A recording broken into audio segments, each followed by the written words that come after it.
من الشيطان الرجيم. بسم الله الرحمن الرحيم. قل أعوذ برب الفلق من شر ما خلق ومن شر غاسق إذا وقب ومن شر النفاثات في العقد ومن شر حاسد إذا حسد.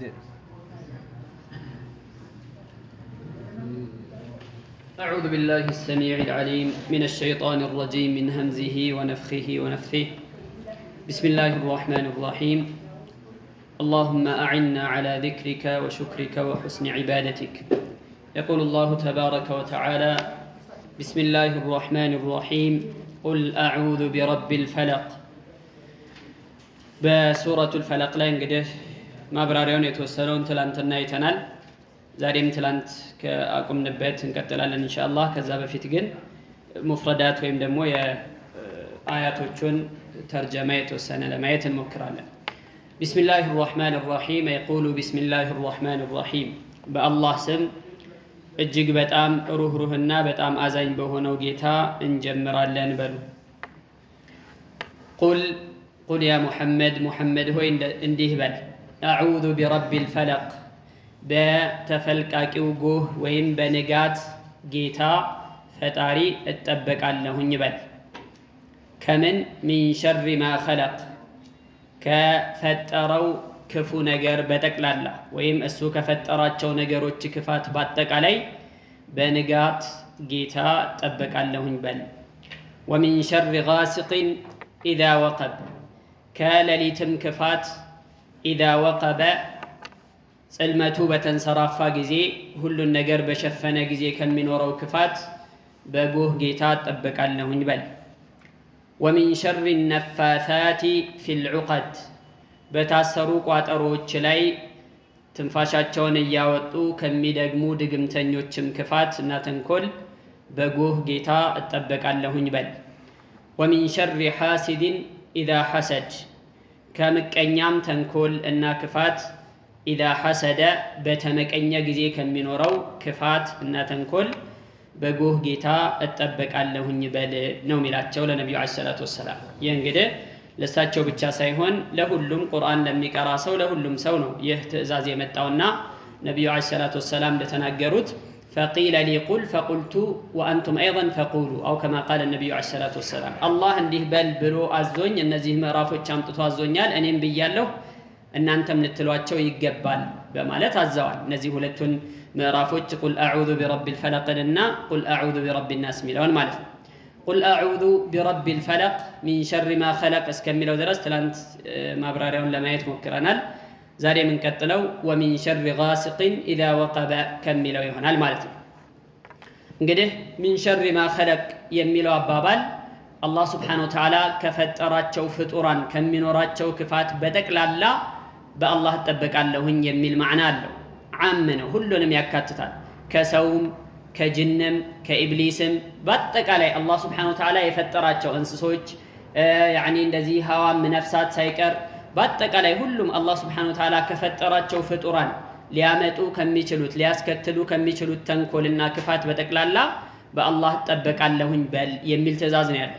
ከዚህ በኋላ ይህንን ዓም ነገር ከተናገረ በኋላ ሌሎች ሶስት ነገሮችን በኻስ ለየት ባለ መልኩ ተናገረ። ለምንድነው እነዚህ ሶስት ነገሮች ላይ ቀጥሎ የሚጠቀሱት ከሌሊት እንደዚሁም ከድግምተኞችና የምቀኞችን ክፋት በተመለከተ ضرራቸው ከሌላው በበለጠና በተለየ ሁኔታ ከባድ ስለሆነ እነሱን በብቻ በልዩ ሁኔታ ጠቅሶ ከነሱም ተንኮል እና ክፋት እንድንጠነቀቅ ወይም አላህ እንዲጠብቀን እንድንለምነው አዘዘን ማለት ነው።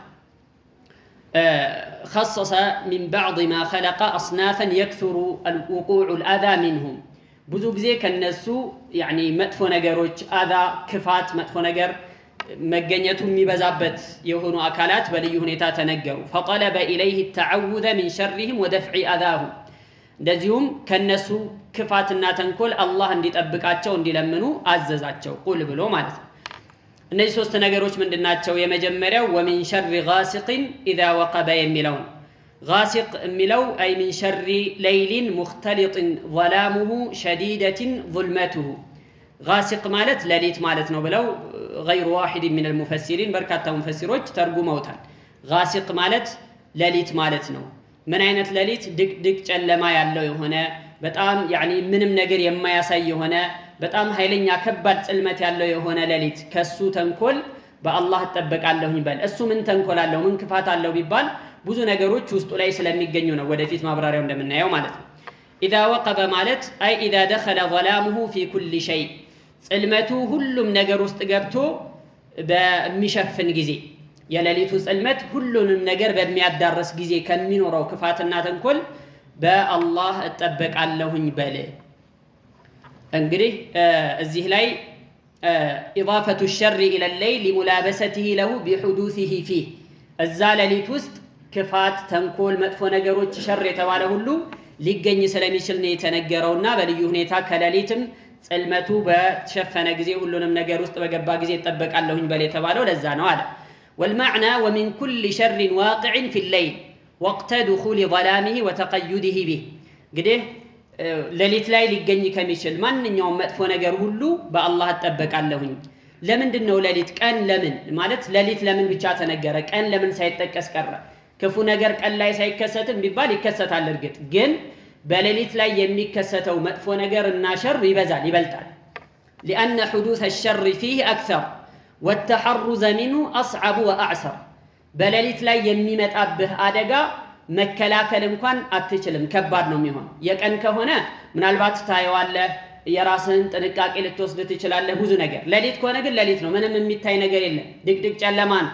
ስለዚህ በሌሊት ላይ ሊኖር የሚችለው መጥፎ ነገር ሊመጣ የሚችለው አደጋ ከቀኑ የባሰ ስለሆነ ነው በልዩ ሁኔታ የተጠቀሰበት ማለት ነው።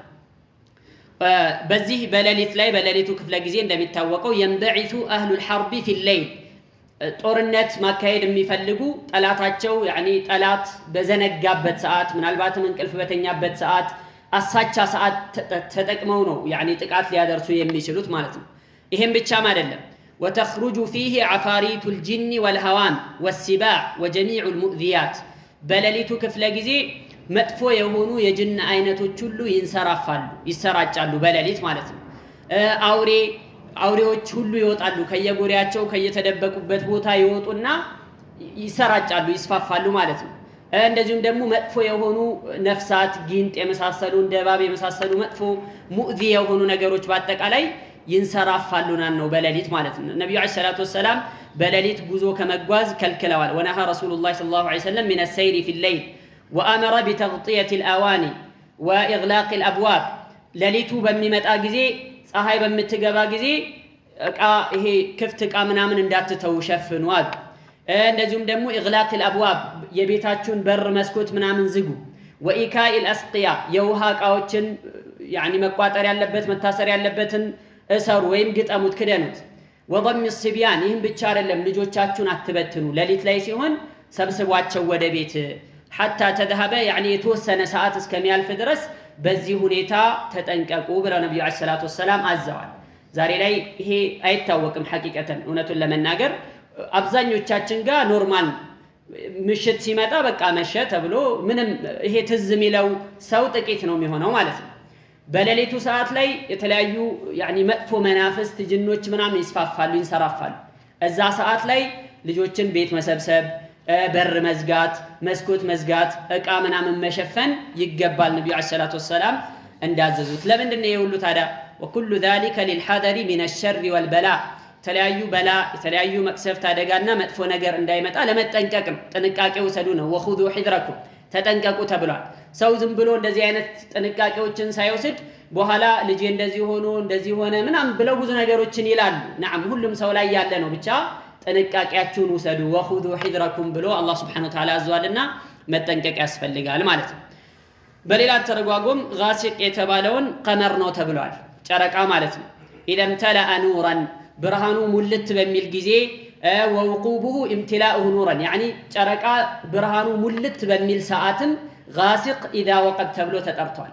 ከጨረቃም ክፋት በአላህ ተጠበቃለሁኝ اذا وقب ብርሃኑ ሙልት ያለ ጊዜ የሚል ማዕና ይኖረዋል ማለት ነው። ምንድነው ታዲያ እሱ ጋራ ያለው ክፋት ምንድነው በሱ ምክንያት የሚመጣው ሲባል ከሱ ከራሱ የሚመጣ ምናልባት መጥፎ በሽታና የመሳሰሉ ነገሮች ካሉት በአላህ ተጠበቃለሁ ማለት ነው።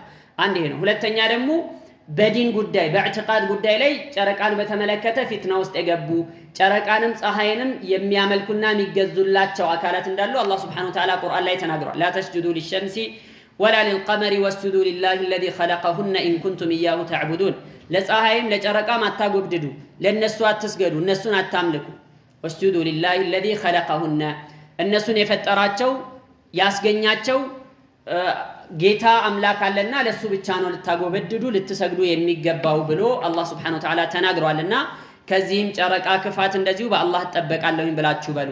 ነብዩ አለይሂ ሰላቱ ወሰለም ለአኢሻ ረዲየላሁ ዐንሃ ምን አሏት? ኢማሙ አህመድ እና ትርሚዚ ኢብኑ ጀሪር ሌሎችም በዘገቡት ዘገባ ላይ أخذ رسول الله صلى الله عليه وسلم بيدي يا الله ملكتني እጄን ያዙኝና فأشار إلى القمر ወደ ጨረቃ ጠቆሙና መላከቱና فقال تعوذي بالله من شر هذا ከዚህ ጨረቃ ክፋት ይሄ ጨረቃ ከሚያመጣው መጥፎ ነገር በአላህ ተጠበቂ አሏት። فإنه الغاسق إذا وقب الغاسق إذا وقب ተብሎ ቁርአን ላይ የተጠቀሰው ይሄው ጨረቃ ነውና ከሱ ክፋት በአላህ ተጠበቂ ብለው ነብዩ አለይሂ ሰላቱ ወሰለም ያዟታል። እዚህ ጋር አንዳንድ ሙፈሲሮች ምን ይላሉ? إذا وقب ማለት ብርሃኑ የጠፋ ጊዜ የሚልም በአረብኛ ወጅህ ስላለው በዚህም ተርጉመውታል። ومن شر غاسق ከጨረቃ ተንኮል በአላህ ተጠበቃለሁኝ إذا وقب ብርሃኑ የተወገደ ጊዜ ተብሎ ተተርጉሟል። ብርሃኑ የተወገደ ጊዜ ምንድነው የሚመጣው ነገር ሲባል ብዙ ጊዜ ድግምተኞች ይላሉ። እዚህ ጋር አንድ ሙፈሲር ድግምተኞች ድግምት ለማድረግ የሚንቀሳቀሱት ሰው በሽታ ላይ እንዲወድቅ እንዲታመም አይነት ድግምት የሚሰሩ ሰዎች ይሄንን ጊዜ ጠብቀው ነው ድግምት የሚሰሩት አሉ። ያኒ ጨረቃ ብርሃኗ በሚወገድ ጊዜ በምትጠፋ ጊዜ ያለውን ሰዓት ጠብቀው ነው እንደዚህ አይነት ድግምት የሚሰሩት። ስለዚህ ومن شر غاسق إذا وقب ማለት በእንደዛ አይነት ሰዓት ላይ ሊመጡ ከሚችሉ መጥፎ ነገሮች በአላህ ተጠበቃለሁኝ የሚል ማዕና ይኖረዋል ማለት ነው። በሌላም ተፍሲር غاسق ማለት ሱረያ የተባለ ከውከብ አለ እሱም ነው ተብሏል። ومن شر غاسق إذا وقب ማለት ደግሞ إذا سقطت እንደማለት ነው።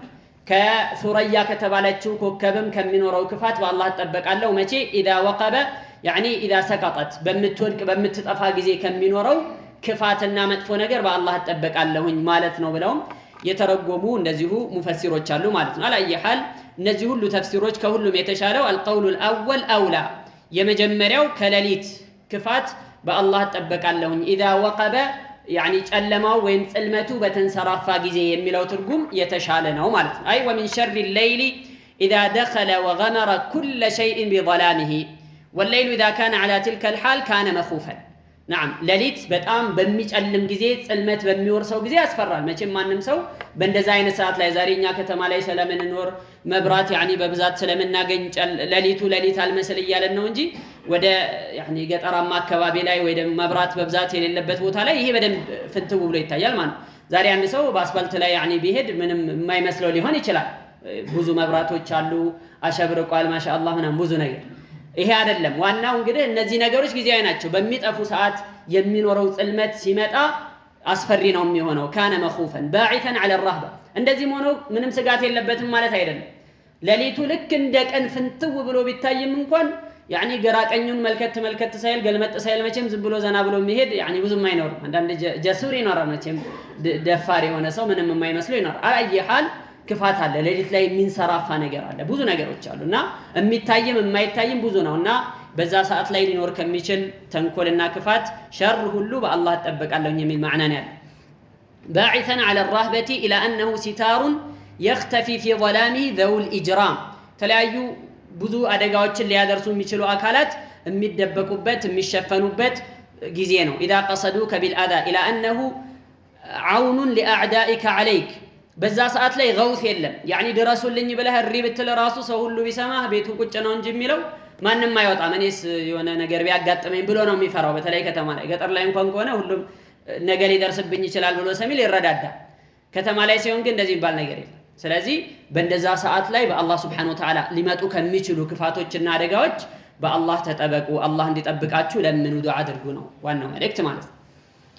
طيب ቀጣዩ አያ ደግሞ ومن شر النفاثات في العقد ومن شر النفاثات يعني نفاثات ማለት هن السواحر جمع نفاثة وهن السواحر ومن شر النساء أو النفوس السواحر التي ينفثن وينفخن እንግዲህ ድግምተኞች ድግምት ሲሰሩ ትላንትና እንዳየነው ዛሬም የተወሰነ እናየዋለን ነብዩ አለይሂ ሰላቱ ወሰለም ላይ ድግምት ተሰርቶባቸው ነበር ምንድነው ያደረጉት የሆነ ገመድ አመጡና ቋጠሩት 11 ቦታ ላይ ቋጠሩት ከዛ እዛ ቋጠሩ ላይ የሆነ እሾህ ነገር ወይም እንደ መርፌ ያለ ነገር ወጉበትና ትንፋሻቸውን ይተነፍሱበት ነበር ድግምተኞች ድግምት የሚያደርጉትን በዚህ ነው አንድ ሐዲስ ላይ እንደው ምን ያለ ነብዩ አለይሂ ሰላቱ ወሰለም የሆነ ነገር ቋጠሮ ነገር ቋጥሮ ከዛ በኋላ የሆነ ቃላቶችን እየተናገረ ትንፋሹን ያወጣበት እንደሆነ ነፍት ያደረገ እንደሆነ فقد سحر ድግምት ሰርቷል በማለት ነብዩ አለይሂ ሰላቱ ወሰለም ተናግረዋል ሐዲሱ መርፉዕ እና ነፋሳት ማለት ሶስት ነገሮች አሉ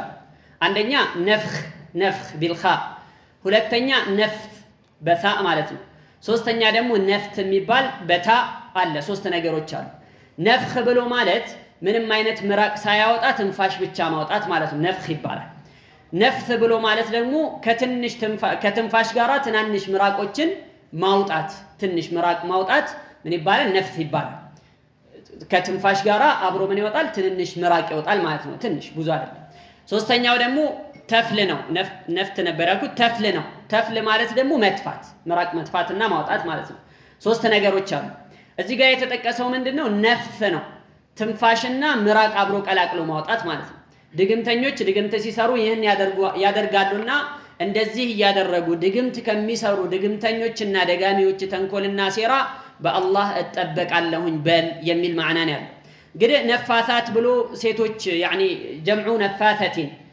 ሴቶች ተብሎ ለምንድነው በሴትኛ የተነገረው ወንድ ደጋሚ የለም ማለት ነው ላ እንደዛ ማለት ሳይሆን ብዙ ጊዜ የሚበዛው ከነሱ ስለሆነ ነው ብለው ይተረጉሙታል አንድ ሁለተኛ ደግሞ ነፋሳት ማለት ሴቶች አይደለም የተፈለገው አንፉሱ ነፋሳት ነው የተፈለገው ንፉስ ከሆነ ነፍሶች يعني መጥፎ ሽሪር የሆኑ خبيث ቆሻሻ የተላበሱ የሆኑ ነፍሶች ከሚያደርጉት يعني እንደዚህ አይነት ከሚያወጡት ትንፋሽ ተንኮል በአላህ ተጠበቃለሁኝ የሚል ማዕና ይኖራል የዚህን ጊዜ በሴቶች አልተገደበም ንፉስ የሚል ማዕና ይኖራል ወይም ደግሞ ነፋሳ ማለት ነፋሳት የተባለው جمع نفاثة ለሙባለጋ ነው አንድም ቢሆን ለምሳሌ አንድ ሰው ከثير العلم ሲሆን ወንድም ቢሆን ምን ይባላል አላማ ይባላል አላመቱን ይባላል ታይ ጨመርበታል ያ ማለት ሴት ነው ማለት ሳይሆን كثير العلم ማለት ነው በጣም ዕውቀት ብዙ እንደማለት ነው አላመት ይባላል ልክ እንደዛው ነፋተት ማለት ብዙ ጊዜ ትንፋሽ ያወጣ ድግምት የሚደግም ማለት ነው እንጂ ለሴት ብቻ ማለት አይደለም ብለው የሚተረጉሙ አሉ በሁለቱም ያስገዳል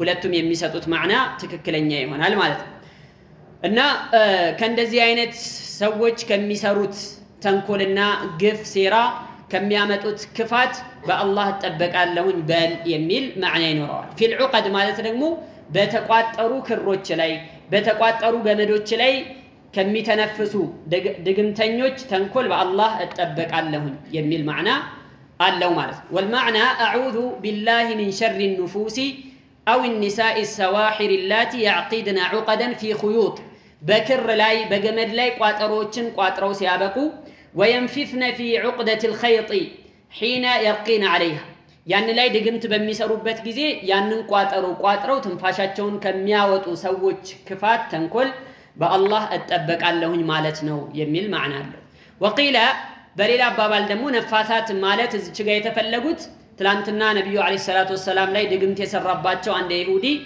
ለቢድ ኢብኑ አልአዕሰም የሚባል ሰውዬ አልይሁዲ እሱ እንደነበር አይተናል እና እሱ ከሴት ልጆቹ ጋር ተባብረው አብረው ነበር ድግምት የሰሩት በነብዩ አለይሂ ሰላቱ ወሰለም ላይ ድግምቱን ሲሰሩ ብቻውን አልነበር ሴቶቹ የሱ ሴት ልጆች በናቱ ለቢድ ኢብኑ አልአዕሰም ያን የተቋጠረው ነገር ላይ ትንፋሻቸውን እያወጡ ድግምት ይሰሩ ነበርና እነሱ ከሚሰሩት ድግምት በአላህ ተጠበቃለሁኝ በል የሚል ማዕና አለው ያው እነሱ ብቻ ቢጠቀሱ የነሱ አይነት ስራ የሚሰራ በተቀላላ ደግሞ እዚህ ውስጥ ይካተታልና እዚህ ውስጥ ይገባል ማለት ነው ትላንትና ያየነው ምን ነበረ ነብዩ አለይሂ ሰላቱ ወሰለም ላይ ድግምት የተሰራባቸው አኢሻ ረዲየላሁ ዐንሃ ኢብኑ አባስም በዘገቡት ዘገባ ላይ انه كان غلام من اليهود يخدم النبي صلى الله عليه وسلم ነብዩን አለይሂ ሰላቱ ወሰላምን የሚያገለግላቸው የሚታዘዛቸው አንድ ይሁዲ ልጅ ነበርና አይሁዶች ደበ ኢለይህ اليهود ደበት ኢለይህ اليهود አይሁዶች ቀስ ብለው ወደሱ መጥተው ወተወቱት ወሰወሱት ያኒ ከነብዩ አለይሂ ሰላቱ ወሰለም የተወሰነ ፈضላት የተወሰነ ነገር ከሳቸው ጋር ተያያዥነት ያለውን ነገር እንዲያመጣላቸው በጣም ወተወቱት አግባቡት ማለት ነው وكان عنده اسنان من مشطه صلى الله عليه وسلم የሳቸው የማበጠሪያ ጥርሶች የተወሰኑ ስባሪዎች እሱ ጋር ነበርና ያንን እንደዚሁም ደግሞ የፀጉራቸውን ብጣሪ ማለት ሲያበጥሩ የሚረግፍ የፀጉራቸው ቅሪት የተወሰነ ይሰጣቸዋል ለአይሁዳዎች ማለት ነው ከዛ በኋላ በዛ ነገር ላይ አድርገው የቴምር እንደዚሁ ጠል ይሄ ምንድነው እንቡጡንም ይዘው ከዛ ቅርፊቱን ወስደው እዛ ላይ በዛ አድርገው ድግምት ይሰሩታል አያይዘው ማለት ነው በነብዩ አለይሂ ሰላቱ ወሰለም ቅሪት ወስደው ማለት ድግምተኛ ሰው ድግምት ለመስራት ድግምት የሚሰራበትን አካል የሆነ ቅሪት ነገር ይፈልጋል ወይ ጥፍሩን ወይ ፀጉሩን ወይም ደግሞ ያኒ የለበሰውን ልብስ ላቡ ከላበት ጋር የተነካካ የሆነውን አለያ ደግሞ ዛሬ ላይ ደግሞ ፎቶ እንኳን ሳይቀር ይፈልጋሉ ማለት ነው በፎቶ ላይ ድግምት ለመስራት አለያ ጫማውን ወይ ካልሲውን ወይ የሆነ ነገሩን ይፈልጋሉ በዛ ነገር ላይ ተንተርሰው ነው ድግምትና ሲህር የሚሰሩት በዚህም ዑለማዎች ምን ይመክራሉ ሰው ያኒ ከራሱ የሚወጣውን ፈضላት ብጣሪ ፀጉር ሊሆን ይችላል የቆረጠውን ጥፍር ሊሆን ይችላል የትም ቦታ ባለባሌ ቦታ ማስቀመጥ የለበትም ሲሆን መቅበር አለያ ደግሞ እንደሚሆን አድርጎ ሌላ ሰው በማያገኘው ሁኔታ ማስቀመጥ አለበት እንጂ ዝም ብሎ ልቅ ማድረግ የለበትም ጥንቃቄ ያስፈልጋል ብለው ዑለማዎች ይመክራሉ አላ ይሐል ከነብዩ አለይሂ ሰላቱ ወሰለም የፀጉራቸው ብጣሪ የማበጠሪያቸው ጥርስ የተወሰነ ይወስዱና በዛ ድግምት ይሰራሉ ከዛ በኋላ ይሄ ሰውዬ አሁን ቅድም እንደተባለው ከልጆቹ ጋራ ከሴት ልጆቹ ጋራ ተባብሮ ድግምት ይሰራል ከዛ በኋላ ምን ያደረገ ያንን ድግምት ከተሰራ በኋላ በቀስት ገመድ በዛ ተቋጥሮ 11 ቋጠሮችን ቋጥሮ ነው ድግምት የሰራባቸው በነብዩ አለይሂ ሰላቱ ወሰለም ላይ ማለት ነው ከዛ በኋላ ቢዕሩ ዘርዋን የሚባል በኑ ዙረይቅ የሚባሉ ጎሳዎች የሚጠቀሙበት ቢዕሩ ዘርዋን የሚባል ነበር እዛ ስር የውሃ ጉድጓድ ነው ውስጥ ላይ ቋጥኝ አለ ትልቅ ቋጥኝ ከዛ ቋጥኝ በታች ነው የቀበሩት ማንንም እንዳያገኘው ማለት ነው وهكذا السحار ዛሬም ድረስ ደጋሚዎች እንደዚህ ነው ድግምት ይሰሩና ማንንም ሰው የማያገኘው ቦታ ያኒ ገላጣ ቦታ ሊያመቃብር ቦታ ወይም የሆነ ቋጥኞች ያሉበት ወንዝ አካባቢ ምናምን ነው የሚቀብሩት እንዳይገኝ ማለት ነው በዛ መልኩ ነው የሚሰሩትና እዚህ ቦታ ላይ መጥቶ ይደብቀዋል ነብዩ አለይሂ ሰላቱ ወሰለም በዚህ ምን እንደሆነ ሳያውቁት ለረጅም ጊዜ 6 ወር ተብሏል አመት ተብሏል ኢብኑ ሐጀር አልዐስቀላኒ ትላንት እንዳየነው አንድ አመት የሚለውን ሪዋያ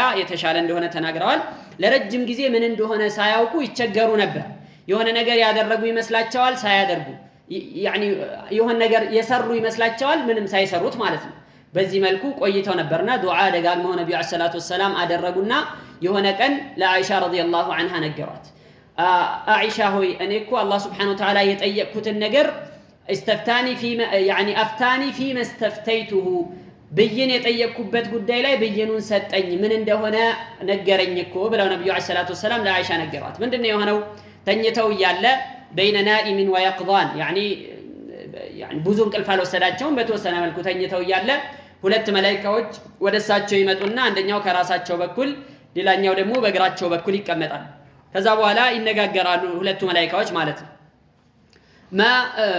ما بأس الرجل ይለዋል አንደኛው ከላይ ያለው ማለት ነው ምን ሆኖ ነው ይሄ ሰው በእግር በኩል ያለው መላእክታ ደግሞ ይላል هو مطبوب طب ተደርጎበት አይ መስሑር ማለት ነው መድኃኒት ተደርጎበት ተደግሞበት ነው قال فمن طبه ማን የደገመበት ይለዋል قال لبيد بن الأعصم في مشط ومشاطة وجف طلعة ذكر ይሄ የለቢድ ኢብኑ አልአዕሰም የተባለ ሰውዬ ነው በብጣሪ ጸጉርና በማበጠሪያ ላይ ነው ድግምት የሰራባቸው የት ነው ያለው ታዳ في بئر ذروان የሚባለው ውሃ ውስጥ እዛ ውስጥ ነው የውሃ ጉድጓድ ውስጥ ነው የተቀበረው ብሎ ይነግራል ከዛ በኋላ ታዳ እንዴት ነው መፍትሄው ያንን አውጥቶ እንደዚህ ቁርአን መቅራት ምናምን ብሎ መፍትሄውን ይነግሯቸዋል ማለት ከዛ ነብዩ አለይሂ ሰላቱ ወሰለም ነቁና እና አሊ እና አባስ የመሳሰሉ ዘመዶቻቸውን ልከው እዛ ጉድጓድ ውስጥ ያለው ነገር እንዲወጣና እንዲመጣላቸው ያደርጋል ከዛ ውሃው ሲታይ كأنها نقاعة حناء ልክ የሂና የተዘፈዘፈበት ይመስል ነበር ቅልት ብሎ ደም መስሏል ውሃው ተቀይሮ ማለት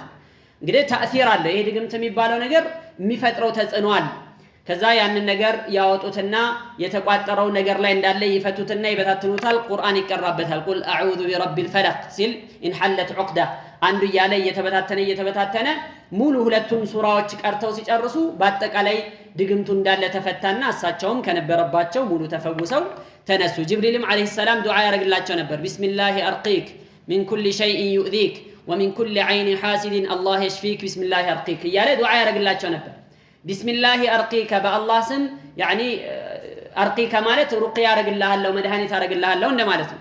ሚን ኩሊ ሸይኢን ዩእዚክ ከሚያስቸግርህ ከሚያሰቃይህ ማንኛውም ነገር አላህ ሱብሓነሁ ወተዓላ እንዲፈውስህ እለምንልሃለሁኝ። ሚን ኩሊ ሸይኢን ዩእዚክ ወሚን ኩሊ ዐይኒ ሐሲድን አላህ የሽፊክ ቢስሚላሂ አርቂክ። ይህንን ዱዓ እያደረገ ለነቢዩ ዓለይሂ ሰላቱ ወሰላም ይፈውሳቸው ወይም ሕክምና ያደርግላቸው እንደነበረ ተነግሯል ማለት። ከዛ በኋላ የሚገርመው ተጠየቁ ነቢዩ ዓለይሂ ሰላቱ ወሰላም አላ ነቅቱሉ ፈቃሉ ያ ረሱለላህ አፈላ ነቅቱሉ ልኸቢት አሏቸው። የአላህ መልእክተኛ ሆይ ታዲያ ይህንን ኸቢት ይህንን ቆሻሻ ሰው ይህንን ድግምት ያደረገውን ለቢድ የተባለውን ሰው ለምንድን ነው ማንገድለው? ድግምተኛ ነው፣ እርሶ ላይ ነው እንግዲህ ሙከራ ያደረገው፣ በጣም ለመጥፎ አደጋ ነው ያደረሰባችሁና ለምን ዝም እንለዋለን? ለምንድን ነው ማንገድለው ብለው ጠየቋቸው። فقال النبي عليه الصلاة والسلام أما أنا فقد عافاني الله እኔ እንደሆንኩኝ አላህ ዓፊያ ሰጥቶኛል፣ አላህ አሽሮኛል፣ ፈውሶኛል እና እሱ በመሞቱ ምንም ማደርገው ነገር የለም። ወአክረሁ አን ኡሲረ ዐለ الناس شرا በሰዎች መካከል መጥፎ ነገር እንዲቀሰቀስ ስለማልፈልግ ተውት ብለው ነብዩ አለይሂ ሰላቱ ወሰላም አዘዙ። من خلق النبي عليه الصلاة والسلام أنه لم يكن ينتقم لنفسه قط ለራሳቸው ሲሉ አንድም ቀን ተበቅለው አያውቁም። ራሳቸው ላይ ለደረሰባቸው ስብዕናቸው ላይ ለሚመጣባቸው ማንኛውም ነገር አፉ ነበር የሚሉት፣ ይቅርታ ያደርጉ ነበር። ለራሳቸው ሲሉ አይበቀሉም ነበር። ግን የአላህ ሱብሓነሁ ወተዓላ መሐሪም የአላህ ድንበር ከተጣሰ የአላህ ህግ ከተነካ ግን ፈየንተቂመ ሊላሂ ዐዘ ወጀለ ወየግደቡ ለህ ለአላህ ሲሉ ይበቀላሉ፣ ይቀጣሉ፣ ይቆጣሉም ጭምር ማለት ነው እንጂ ለራሳቸው ሲሉ እኔን እንዴት እንደዚህ ያደርጉኛል ብለው ለራሳቸው ሲሉ ምንም አያደርጉ ነበር። የሆነ ጊዜ እንደውም አንደኛው ሰው እየመጣና ነብዩን አለይሂ ሰላቱ ወሰላም እንደዚህ ጨምድዶ አንቆ ይዟቸው ምን አላቸው? አዕጢኒ ሚን ማሊላሂ الذي اعطاك አላህ ከሰጠህ ገንዘብ ይሄ እኮ የአላህ ሱብሓነሁ ወተዓላ ገንዘብ ነው፣ እኔ ተቸግር ያለው ገንዘብ ስጡኝ፣ ይሄ የአባታችሁና የእናታችሁ ገንዘብ አይደለም ብሎ ነብዩን ሰለላሁ ዐለይሂ ወሰለም አደብ ባልሆነ አግባብ ባልሆነ አነጋገር አናገራቸው። ከዛ ምንድነው ያሉት ነብዩ አለይሂ ሰላቱ ወሰላም በቃ ስጡት ብለው ነው ያሉት ማለት ነው። እንኳን እንዴት እንደዚህ ታረጋለህ በስርዓት አትጠይቅም ወይ ምናምን አላሉ።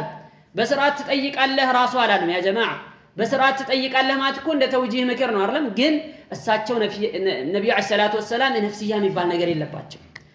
ከዛ ስጡት ምናምን ብለው ነብዩ አለይሂ ሰላቱ ወሰላም በዛው መልኩ ሸኟቸው ማለት ነው። አላየሐል ይህንን ሰውዬ ድግምት ያደረገባቸውን ሰው እስከ መጨረሻው ድረስ ምንም ነገር አላደረጉትም፣ ዝም ብለው ነው የተውት የአላህ መልእክተኛ ማለት ነው። አላየሐል ይህንን ቁርአን ቀርተው ድግምቱ በዚህ መልክ ተፈታላቸው የሚል ዋናው መልእክትና ዋነኛው ማዕና ነው። በሌላ አባባል ነፋታት ፊል ዑቀድ የሚለውን ደግሞ ሌሎች አይነት ማዕናም የሰጡት ሙፈሲሮች አልጠፉም። النفاثات في العقد ማለት በሰዎች መካከል ዑቀድ ማለት ትስስር በመካከላቸው ያለውን ግንኙነት ጠንካራ የሆነውን ኢርቲባጥ እንደ ትንፋሽ እየተነፈሱ የሚበጥሱና የሚለያዩ ከሆኑ ሰዎች ተንኮል ተብሎ ተተርጉሟል። ይሄ ደግሞ ምን ማለት ነው ከተባለ ነሚማ የሚል ማዕና ይኖረዋል። وقيل المعنى اعوذ برب الفلق من شر النمامات والنمامين يعني ወሬ ያሰራጩ ወሬ ካንዱ ወደ ሌላው ያስተላለፉ ሰዎች መካከል ኢፍሳድ የሚያደርጉ ሰዎችን የሚያጣሉና መልካም ግንኙነት የነበራቸውን ሰው ይህንን ግንኙነት የሚያራርቁ ከሆኑ ሰዎች ነገር አዋሳጆች ከወንዶችም ከሴቶችም ተንኮል በአላህ ተጠበቃለሁ ማለት ነው። በል يعني በዚህ በአላህ ተጠበቃለሁ በል ማለት ነው ብለው የተረጎሙ አሉ ማለት ነው። الذين يقطعون روابط المحبة መሃል ላይ ሰዎችን የሚያስተሳስር የውዴታ ገመድን የሚበጣጥሱ የሆኑ ويبددون شمل المودة وقد شبه عملهم بالنفط يسراچون نفط يعني تنفاش ማውጣት ነው ብለናል ቀድምና ከዚህ ጋር ለምንድነው የተገናኘው? وشبهت رابطة الوداد بالعقدة ሰዎች መካከል ላይ ያለው ግንኙነት ደግሞ ዑቅዳ ልክ እንደ ቋጠሮ እነሱ የሚያደርጉት የወሬ ማመላለስና ማጣላት ደግሞ እንደ ልክ ድግምተኞች እንደሚያደርጉት ትንፋሽ ተደርጎ ተወስዷል። ያው ሁለቱ የሚያገናኛቸው ነገሮች ቀጥታ የሚያገናኛቸው ነገሮች ስላሉ ነው ማለት ነው። ነብዩ አለይሂ ሰላቱ ወሰላም ይህንን ነሚማ የሚባለውን አልዓضሁ ብለው ጠቅሰውታል። ዓضህ ምንድነው ብለው ሲሏቸው هو القطع النميمة ብለው ነብዩ አለይሂ ሰላቱ ወሰላም ተናግረዋል። ቀጥዕ ነው። ነሚማ ማለት ሰውን ማጣላት ማለት ሰውን እንዲለያይና እንዲቆራረጥ ማድረግ ነው። አንዳንድ ሰው እንደ ጨዋታ የሚይዘውም አለ። እሱ እንደ ብልጥ ሆኖ እንደ አራዳ ሆኖ ሰዎች እርስ በርስ እንዲጣሉ ማድረግ እንዲህ ያረኳቸው እኮ ብሎ ደግሞ ያኒ ሰዎችን ለማሳቅና የራሱን አቅም ለማሳየት የሚጠቀምበታል። ይሄ ጃህል ነው። በራስ ላይ ማሾፍ ነው። በራስ ላይ መቀለድ ነው። ሁለት የሚዋደዱ ሰዎችን እንዲጣሉ ማድረግ ጀነት ራስ ላይ እርም ማድረግ ነው። ነብዩ አለይሂ ሰላቱ ወሰላም ምን አሉ? ላ የድኹሉል ጀነተ ቀታቱን አይ ነማሙ ቀታት የሆነ ነማም የሆነ አልቃለቱ በይነ الناس በሰዎች መካከል ወሬ ማመላለስ አላ ወጅህ الافساد ለማጣላት ለማባላት ብሎ ሰዎች ጋር ወሬ ማመላለስ እንደዚህ አይነት ባህሪ ያለበት ሰው ጀነት አይገባም። ጀነት አይገባም ማለት እኮ ከባድ ነው። እንደዚሁም ይሄ ነሚማ የሚባለው ነገር ከሲህር ጋር ተመሳስሎ ተቀምጧል ማለት እንደ ሲህር የሚሰራውን ነገር ይሰራል። ሲህር ምንድነው የሚያደርገው? አላህ Subhanahu Wa Ta'ala ሱረቱል በቀራ ላይ እንደተናገረው ወይተዓለሙነ ሚንሁማ ማ ይፈርቁነ ቢሂ በይነ المرء وزوجه በአንድ ሰውና በሚስቱ መካከል የሚለያዩበትን ትምህርት ይማራሉ። ሰውየውና ሚስቱ እንዲለያዩ ያኒ ትዳር እንዲፈርስ እንዲበጠበጥ የሚያደርግን ትምህርት ይማራሉ ብሎ ገለጸ። ነማምም እንደዚሁ ሰዎች መካከላቸው ጥሩ ግንኙነት እንዳይኖር ጓደኛማሞች እንዲጣሉ እንዲለያዩ ሁለት ደህና ግቡቡነት ያላቸው ሰዎች እንዲራራቁ ነው ስራ የሚሰራው ማለት ነው። ስለዚህ ከእንደዚህ አይነት ነገር አዋሳጅና ነማም የሆነ ሰው ተንኮል በአላህ ተጠበቃለሁኝ በል ማለት ነው ተብሎ ተተርጉሟል በዚህ መልክ ማለት ነው። ነፋሳት የሚለውን አብዛኞቹ ቁራዎች ሲቀሩ النفاثات በሚለው ቂራአት ቀርተዋል። من شر النفاثات في العقد ማለት ነው። ሌሎች ደግሞ እነ الحسن البصري عبد الرحمن بن سابط عبد الله بن القاسم የመሳሰሉት ቁራዎች ደግሞ النافثات ብለው ቀርተዋል። من شر النافثات في العقد የሚል ቂራአት ቀርተዋል። ወይም ደግሞ النفثاتም ተብሎም እንደዚሁ ተቀርቷል። አየሃል ነፋሳት የሚለው የጅምሁሮች ቂራአ ነው። ነፋሳት في العقد የሚለው ማለት ነው። طيب على اي حال የዚች አያ መልእክት ባጭሩ ይሄን ይመስላል። እንግዲህ ከድግምተኞች በተቋጠሩ ቋጠሮች ላይ ድግምት ከሚሰሩ ደጋሚዎች ተንኮልና ሴራ በአላህ ተጠበቃለሁኝ በል የሚል ማዕና አለው። የዚህ አይነት ትርጉም አለው። ዋናው መልእክት ይሄ ነው። ሌሎችም ትርጉሞች እንዳሉት ከዚህ በፊት አይተናል ማለት ነው። እዚህ ጋር ከዚህ ጋር ተያይዞ ስለ ሲህር የሚያነሱት ነገር አላቸው። ሲህር ሐቂቃ አለው ወይስ የለውም? አንዳንዶቹ የምን ሲህር ነው ሲህር የሚባል ነገር የለም ብለው የሚያስቡ ሰዎች አሉ። ላ ሲህር የሚባል ነገር አለ። ነብዩ አለይሂ ሰላቱ ወሰላም ቀደም እንዳየነው በተደጋጋሚ ሐዲስ በሶሒህ ሐዲስ እንደመጣው ድግምት ተሰርቶባቸዋል። ይህንንም ድግምት ደግሞ በዚህ መልኩ አላህ Subhanahu Wa Ta'ala በቁርአን እንዲፈወሱ አድርጓቸዋል። ሲህር ሐቂቃ አለው ወይስ የለውም? አዎ በተጨባጭም ሐቂቃ አለ። ሰው ድግምት ተሰርቶበት እንዲታመም ይሆናል። አቅሉን እንዲስት ይሆናል። ምናልባትም ሩሑ እንድትወጣና እንድትሞትም ሊሆን ይችላል። ወላኪን بإذنillah عز وجل አላህ ከፈቀደና ይሁንታውን ከሰጠ ብቻ ነው። አላህ ሳይፈቅድ የሚሆን ምንም ነገር የለም። አላህ Subhanahu Wa Ta'ala ሳይፈቅድ የሚከሰት እዚህ ዱንያ ላይ ምንም ነገር የለም። ይሄ ሁላችንም ልናውቀው የሚገባ ነገር ነው። ከአላህ Subhanahu Wa Ta'ala ይሁንታ ውጭ ሊሆን የሚችል ምንም ነገር የለምና ሲህር የሚባለው ነገር ሐቂቃ ነው፣ ተጨባጭ ነው፣ እውነት ነው። ታዲያ ይህንን እንዴት ነው ልንከላከል የምንችለው? ድግምት ከተደረገ አላህ Subhanahu Wa Ta'ala ይጠብቀንና ድግምት ቢደረግ ምንድነው ማድረግ ያለብን? ምንድነው መከተል ያለብን መፍትሄዎች ሲባል ይሄው ነብዩ አለይሂ ሰላቱ ወሰላም ያደረጉትን ማድረግ ነው። በመጀመሪያ ደረጃ ያን ድግምት የተደረገውን ነገር ከተገኘ ያንን እንዲከሽፍ ማድረግ ያስፈልጋል። ቁርአን እየቀሩ እንደዚሁም ያኒ ተዓዊዝ ዚክሮችን እያደረጉ የአላህን Subhanahu Wa Ta'ala ስሞችን እየተናገሩ እየጠቀሱ በዛ መሰረት ያንን ድግምት ማክሸፍ ይቻላል ማለት ነው። ድግምትን ለማክሸፍ ደጋሚ ቤት መሄድም አይቻልም። ያው ነው ሲህር ነው። لا يحل السحر إلا ساحر ያለ ድግምትን በድግምት መልኩ የሚፈታው ራሱ ደጋሚ ነው። ድግምትን በድግምት የሚፈታ ከሆነ ደጋሚ ነው ይህንን ሊያደርግ የሚችለው ተብሎ ተነግሯል። ይሄ ያጋጠመው ሰው ሩቃ ነው ማድረግ ያለበት፣ ቁርአን መቅራት ነው ያለበት በራሱ ላይ ለቤተሰቦቹ ለልጆቹ ያኒ ብዙ ቦታ መሄድም አያስፈልግም። ፋቲሃ መቼም የማይችል ሙስሊም የለም። ሰላት የሚሰግድ ሙስሊም በጠቅላላ ፋቲሃ መቅራት ይችላል። ምን ያስፈልጋል? ቢየቂን ወተወኩል ልቡን አስተካክሎ አላህ ላይ ያለውን እምነት አጠንክሮ አላህ ላይ ያለውን ተስፋ ከፍ አድርጎ አላህም Subhanahu Wa Ta'ala ከዚህ ነገር እንደሚፈውሰውና መፍትሄ እንደሚሰጠው አምኖ ሲያበቃ ያንን የሚያደርግ ከሆነ ምን ያገኛል ማለት ነው? ፈውስ ያገኛል በአላህ Subhanahu Wa Ta'ala ፈቃድ ማለት ነው እንጂ ድግምት ተደርጎብኛል ብሎ ተስፋ መቁረጥ አይገባም። ድግምት ከተደረገበት መፍትሄው ሳይንሳዊ ሳይሆን ቁርአናዊ መፍትሄ ነው ሊያገኝ የሚችለው ሰውዬ። ሳይንስ ቦታ ያኒ የህክምና ጣቢያዎች ቢሄድ ወይም ደግሞ የህክምና ባለሙያዎች ጋር ቢሄድ ላብራቶሪ አይቶት ወይም አልትራሳውንድ አንስቶት ምንም የለብህም ብሎ ነው የሚሸኘው የሱን ስቃይ ራሱ ነው የሚያውቀው ሰውየው መቼም እና ይህ ነገር ሐቂቃ ነው ተጨባጭ ነው እውነት ነው ስለዚህ መፍትሄው መንገዱም ደግሞ ይሄው ነው ባይሆን ምን ይባላል ምንም ይባል አባባል አለ ታሞ ከመማቀቅ አስቀድሞ መጠንቀቅ የሚባል ነገር አለ አንድ ሰው ያ ነገር ሳይመጣበት በፊት ራሱን ቅድመ ጥንቃቄ ማድረግ መቻል አለበት በማንኛውም ጉዳይ ቢሆን ይሄው ምንድነው ጥንቃቄው ታዲያ ከተባለ ዚክር ማብዛት ነው ቁርአንን ማብዛት ነው ቤት ላይ ቁርአን እንዲቀራ ያኒ ቁርአን እንዲሰማ የአላህ Subhanahu Wa Ta'ala ዚክር እንዲሰማ ማድረግ ያስፈልጋል እንደዚሁም ሲወጣ ሲገባ ከቤት ሲወጣ ሲገባ ዚክር ሊለየው አይገባም ሰውየው ከቤት ሲወጣ የሚባለውን ዚክር ካለ ሸይጣን ከሱ በብዙ ርቀት እንደሚርቀው ነብዩ አለይሂ ሰላቱ ወሰለም ተናግረዋል እንደዚሁም ደግሞ አዝካሩ ነው እንቅልፍ ሲተኛ እንደዚሁ ዚክር ማድረግ ሲነሳ ዚክር ማድረግ ሁሉም ዚክር የሚያደርጋቸው ነገሮች በተቅላላ በዚክር ላይ የተመሰረተ ሲሆን የተጠበቀ ያኒ ጥብቅ ይሆናል ማለት ነው እንደዚህ አይነት ደጋሚዎች ሳሂሮች ምንም ሊያደርጉትም አይችሉም ከተደረገ በኋላ ድግምት ከውስጥ ከገባ በኋላ ደግሞ መፍትሄው ምንድነው ቅድም እንዳየነው ቁርአን መቅራት ፋቲሃ መቅራት እንደዚሁም ደግሞ እነዚህ ሙዓዊዘተይን ቁል ሁወላሁ አሐድን ጨምሮ እነዚህን መቅራት እነዚህን ያኒ ቁርአኑን ከቀራ በኋላ ተፍትፍ ብሎ ሰውነቱን ማበስ የቻለውን ያክል የደረሰበት ቦታ ድረስ ማበስ እንደዚሁም ደግሞ የታመመበትን ቦታ እንደዚሁ ይዞ ቁርአን መቅራት እነዚህ ሁሉ መፍትሄዎች ናቸውና እነዚህን መፍትሄዎች ሁሉም ሊያደርጋቸው ሊሰራባቸው ይገባል እነዚህን መፍትሄዎች የሚዘናጋ ከሆነ ራሱን ያኒ ለሌሎች ተገዥ የሚያደርግ ከሆነ ከባድ ነው ሸይጣን ኢብሊስ ጂን አንድ ጊዜ ሰውን ከተቆጣጠረ ከሱ ኢንፊካክ መሆን ከሱ መውጣት ከባድ ነው የሚሆን ምናልባት ገጠር አካባቢ ላይ ሰምታችሁ ከሆነ ያኒ ከተማም ይኖራል ዛር የሚባል ነገር አለ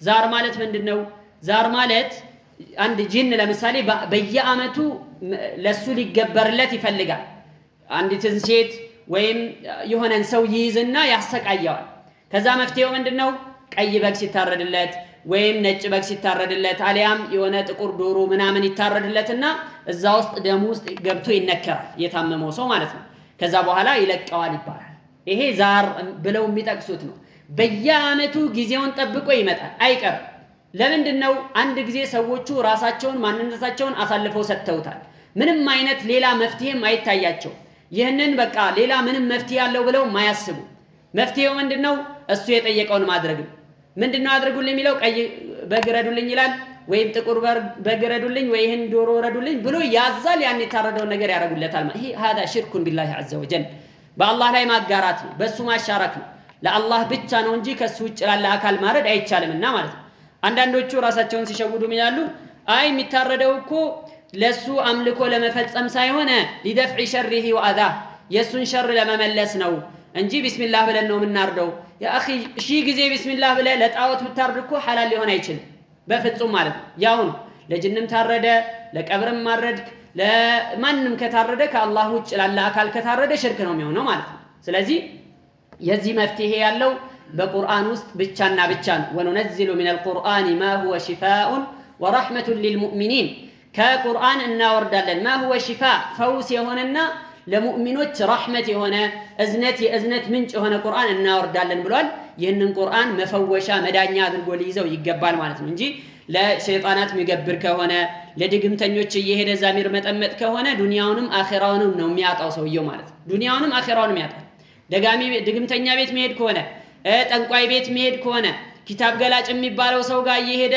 ያኒ የሚጠይቅ ከሆነ ይሄ ከኢስላም እየወጣ ነው ያለው መንገዱ ላይ ነው ያለው የሆነ በሆነ አጋጣሚ በሆነች ቅጽበት ከኢስላም ሊወጣ ይችላል ያ ሰውዬ ገይብ ያውቃል የሩቅ ነገርን ያውቃል ብሎ ካሰበ انتهى الامر قل لا يعلم من في السماوات والارض الغيب الا الله وما يشعرون ايان يبعثون በሰማይም ይሁን በምድር ከአላህ Subhanahu Wa Ta'ala ውጭ ገይብን የሩቅን ሚስጥር የሚያውቅ አንድም አካል አንድም ሰው የለም وما يشعرون ايان يبعثون መቼ ቀስቀሱ መቼ ራሱ የሚያውቁት ነገር የሌላቸውም ብሎን አላህ Subhanahu Wa Ta'ala የሚጠቅሰውና ከእንደዚህ አይነት ድግምት ጋር ተያይዞ ያሉትን ነገሮች ሐቅ መሆኑን ማመን ያስፈልጋል ከዛ በኋላ ደግሞ ቅድመ ጥንቃቄ ማድረግ ያስፈልጋል ከተከሰተም በኋላ የሚወሰዱ ሸሪዓዊ እርምጃዎችን መውሰድ ያስፈልጋል ከዚሁ ጋር ተያይዞ ደግሞ የሚጠቀሰው ሌላው አይንናስ የሚባለው ሰዎችን በእይታ የሚጎዱ ሰዎች አሉ አይናቸው በጣም ከባድ የሆነና የማጥቃት አቅም ያላቸው አላህ Subhanahu Wa Ta'ala ይህንን አቅም የፈጠረላቸው ሰዎች አሉ ይህም ሐቅ ነው ነብዩ አለይሂ ሰላቱ ወሰለም ምን አሉ? አልዓይኑ ሐቁን አይን የሚባለው ነገር እውነት ነው ሐቅ ነው ብለው ተናግረዋል። ማንኛውም ሰው ሌላን ሰው እንደዚህ አይነት ጠቢዓ ካለበት ሌላን ሰው ሊጎዳ ይችላል፣ በማወቅም ይሁን ባለማወቅ ማለት ነው። ስለዚህ ምንድነው ማድረግ ያለበት? እንደዚህ አይነት ነገር ሲያይ ተብሪክ ሊያደርግ ይገባል። አላህ Subhanahu Wa Ta'ala ያኒ እንዲባርክ ዱዓ ማድረግ ያስፈልጋል። መጥፎ ነገር ስሜት እንዳይሰማው መጠንቀቅ ያስፈልጋል። የአላህን Subhanahu Wa Ta'ala ስም ሊጠራበት ይገባል ብለው ይጠቅሳሉ። ከሰሃቦች መካከል አንደኛው ሰሃቢ ሲታጠብ ሌላኛው ያየውና ማ ረአይቱ ከልየውሚ ያኒ በቃ እንደዛሬ የሚያምር ሰው አይቼ አላውቅም ብሎ አደነቀ። በዚህ መልክ ማለት ነው። ከዛ በኋላ ያኛው ሰውዬ እንደዚህ የተባለለት አካል ሲታጠብ የነበረው ያኒ ሰቀጣ ያኒ መግሽያን عليه ራሱን ስትወደቀ መሬት ላይ ወደቀ ማለት ነው። ከዛ ለነብዩ አለይሂ ሰላቱ ወሰለም ተናገሩ። እንዴት አንደኛችሁ ወንድሙን እንዴት ይገላል ብለው ነብዩ አለይሂ ሰላቱ ወሰለም ተናገሩና ምን አዘዙ? ያኛው ሰውዬ ውዱእ እንዲያደርግ አዘዙ። ውዱእ እንዲያደርግ እስቲንጃ ምናምን ያደርግና ያ ውሃ ተይዞ በዛ ውሃ አጥራፉን ያጥባል። የሰው ጫፎችን ማነው እጁን ፊቱን እግሩን ምናምን ያጥብና በዛ በታጠበበት ውሃ በእጣቢው ይታጠባል። ያኛው መስሑሩ ሰው ወይም አይን ናስ የተደረገበት ሰው ወይም ደግሞ የታየው አካል ማለት ነው። ከዛ በዛ ከታጠበ بإذن عز وجل ሽፋእ ይመጣል። ይህ መፍትሄ ነው፣ ይህ መድኃኒት ነው፣ ፈውስ ነው። ይህንንም መጠቀም ይቻላል። ከዛ በተረፈ ቁርአን መቅራት፣ ዚክሮችን ማድረግና የአላህን Subhanahu Wa Ta'ala ስሞች መጥራት እዛ ቦታ ላይ ለዚህ መፍትሄ ይሆናል። ነብዩ አለይሂ ሰላቱ ወሰለም እነዚህ ሁለት ሱራዎች ከመውረዳቸው በፊት ከሰዎች አይን አላህ እንዲጠብቃቸው ምናምን ዱዓ ያደርጉ ነበር። ከዛ እነዚህ ሁለት ሱራዎች ሲወርዱ በቃ ጧትም ማታም ይህን ይቀራሉ፣ በዚህ ብቻ መብቃቃት ጀመሩ ብለው በሐዲስ ላይ ይጠቅሳሉ ማለት ነው። አላየ ሐል እነዚህ አይነት ነገሮችን ሰው ሊጠነቀቅ የሚችለው ጥንቃቄዎችን ያኒ ራሱን ሲያንጽና ማንነቱን በጣም ሲያጠነክር ነው። አላህ ላይ ያለው ግንኙነት ከአላህ ጋር ያለው አላቃ ሲጠነክር ከእንደዚህ አይነት ነገሮች የተጠበቀና የራቀ ይሆናል ማለት ነው። طيب ሌላው ሶስተኛው ጉዳይ ومن شر حاسد إذا حسد በሚለው ላይ የተጠቀሰው من شر حاسد إذا حسد قل أعوذ برب الفلق من شر ما خلق ومن شر غاسق إذا وقب ومن شر النفاثات في العقد ومن شر حاسد إذا حسد مجمريا كل مخلوقات يعني شر الله سبحانه وتعالى كفتراቸው ፍጡራን ሁሉ ክፋትና ተንኮል በጎህ ጌታ ተጠበቃለሁ ይበልብሎ አም አድርጎ ከተናገረ በኋላ ቀደም እንዳልነው ሶስት ነገሮችን በልዩ ሁኔታ ተጠቀሰ። ሁለቱን አይተናል። ሶስተኛውን ደግሞ በቀጣይ አያ እናያለን ማለት ነው።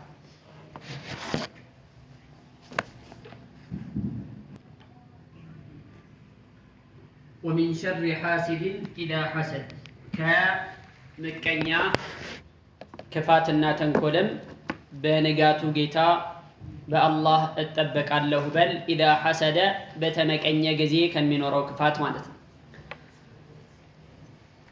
እንግዲህ ምቀኛ የሆነ ሰው ምቀኝነቱ ለብዙ መጥፎ ነገሮች ሊገፋፉትና ብዙ ነገሮችን እንዲሰራ ሊያነሳሱት ሊጋብዙት ይችላል።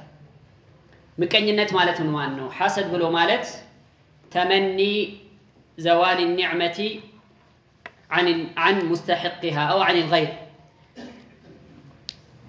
ሐሰድ ብሎ ማለት ሌላ ሰው ላይ ያለን የአላህ Subhanahu Wa Ta'ala ጸጋ አላህ ለሌላው ሰው የሰጠውን ስጦታ እንዲወገድ መፈለግ ሐሰድ ይባላል። ምቀኝነት ማለት ምን ማለት ነው?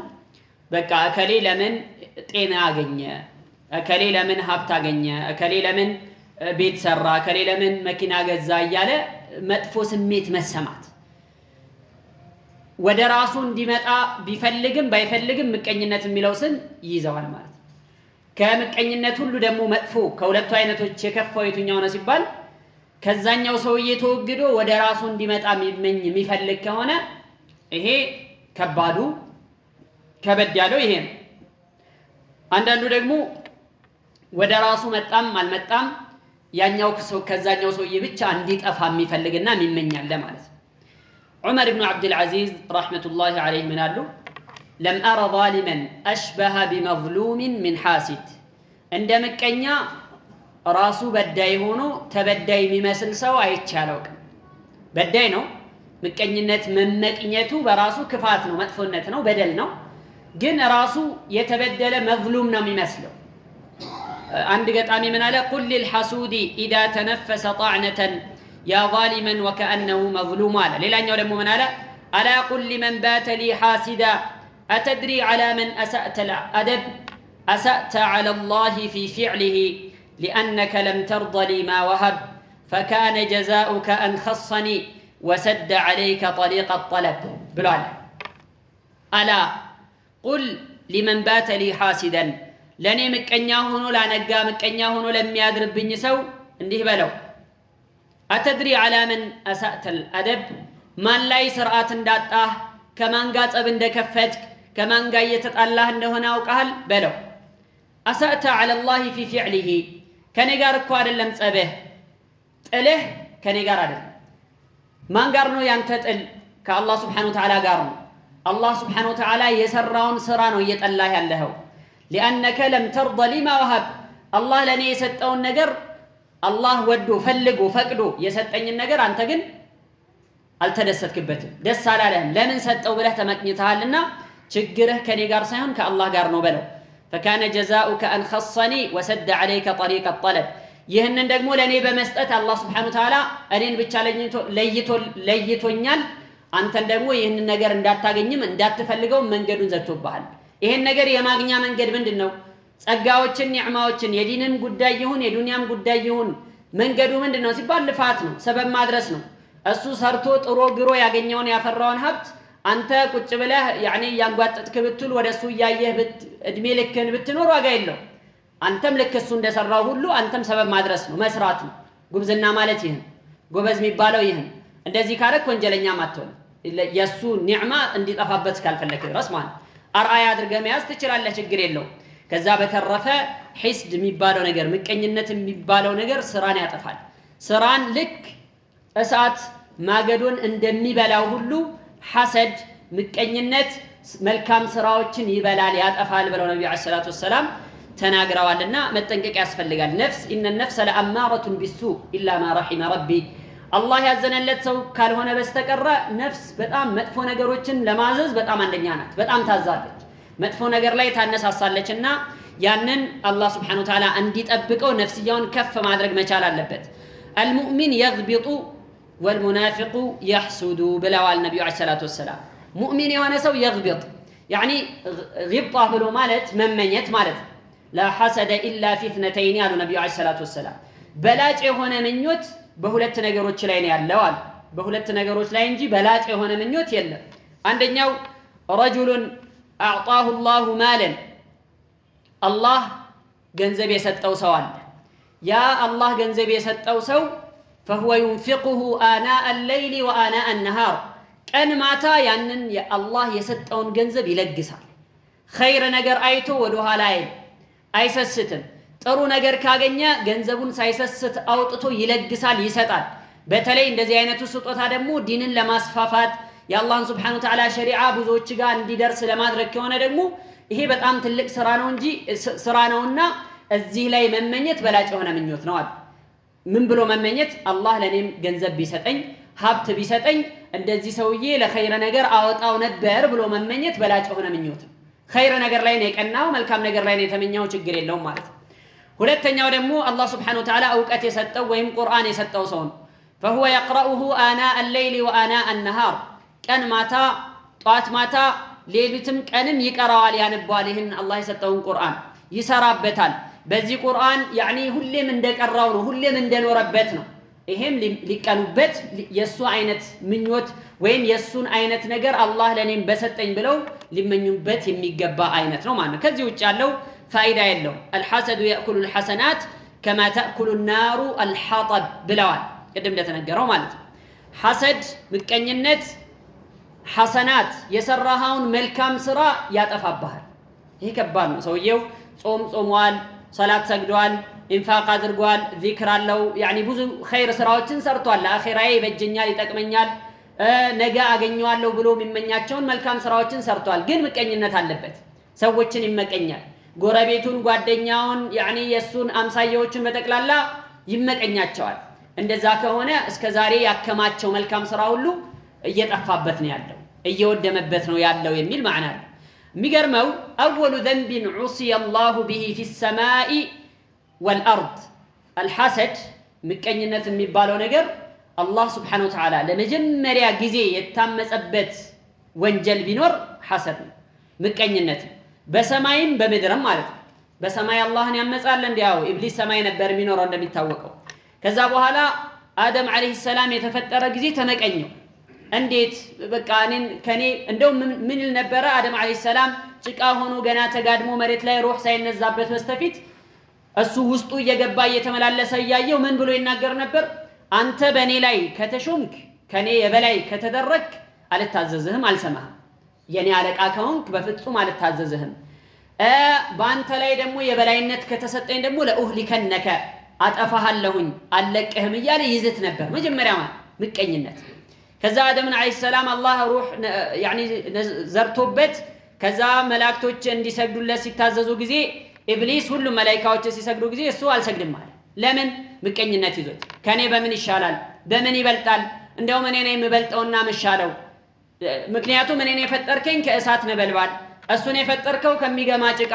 ስለዚህ እኔ ይሻላለውና ለሱ ልሰግድ አይገባም ብሎ የአላህን Subhanahu Wa Ta'ala ትእዛዝ ነቀፈ በምን ምክንያት በምቀኝነት ምክንያት ማለት ስለዚህ ሐሰድ የሚባለው ምቀኝነት የሚባለው አላህ Subhanahu Wa Ta'ala ሰማይ ላይ የታመጸበት ዋነኛው የመጀመሪያው ወንጀል ቢኖር ሐሰድ ምድርም ላይ እንደዚሁ የታመጸበት የመጀመሪያው ወንጀል ሐሰድ ነው ምቀኝነት ቅናትና ምቀኝነት ማለት እሱ መቼ ነው የተፈጠረው የአደም ሁለት ልጆች ነበሩ ሃቢልና ቃቢል የሚባሉ ማለት ሁለቱ የአደም ልጆች አንደኛው ሁለቱም ቀረባ ቁርባንን የሆነ ቁርባን አቀረቡ አንደኛው ያኒ የሰባ የሆነ የሚያምር የሆነ ጥሩ ተክለቁመና ያለው በግ ለአላህ Subhanahu Wa Ta'ala ቁርባን እንዲሆን አቀረበ ሌላኛው ደግሞ እንክርዳድ የበዛበት የማይረባ ስንዴ ያኒ ገበሬ ነበርና እንደዚህ አይነቱን ማይረባውን አቀረበ فتقبل من احدهما ولم يتقبل من الاخر ከአንደኛው አላህ ተቀበለው ጥሩ ነገር ያመጣው በእخلاص ከያለው ንብረት ላይ መርጦ ጥሩን ያቀረበውን አላህ ተቀበለው ሌላኛውን ግን አላህ አልተቀበለውም ነበር قال لا اقتلنك አይ በቀላሉማ ላይህም ዝም ብዬም አልተውህም እገድልሃለሁኝ እንጂ አልተውህም ብሎ ተናዶ ያኒ በምቀኝነት ተነሳስቶ ዛተበት ወንድሙ ላይ ማለት قال لا اقتلنك قال انما يتقبل الله من المتقين እንግዲህ አላህ ቢቀበለው መቼም እሱን ከሚፈሩ በትክክል ቦታው ላይ ከሚገኙ ሰዎች ነው لازم ብሎ ካንገት በላይ ከሚሰሩ ሰዎች እኮ አላህ ይቀበል انما يتقبل الله من المتقين لئن بسطت الي يدك لتقتلني ما انا بباسط يدي اليك لاقتلك اني اخاف الله رب العالمين انت يعني النفس ለማጥፋት እኔን ለመግደል እጅህን ብትዘረጋ እንኳን እኔ እጄን አልዘረጋም ዝም ብዬ ነው መመለከተውና ማየው اني اريد ان تبوء باثمي واثمك فتكون من اصحاب النار የኔንም የራስንም ጥፋት ወንጀል በተክላላ ይዘህ የሳት ሰው እንድትሆን ነው የምፈልገው እጄን ሰበስባለሁ ቆጥባለሁ ምንም ማረገህ ነገር አጸፋ መሰጠው ምላሽ ምንም የለም ብሎ እጁን ቆጠበ ማለት ከዛ ገደለ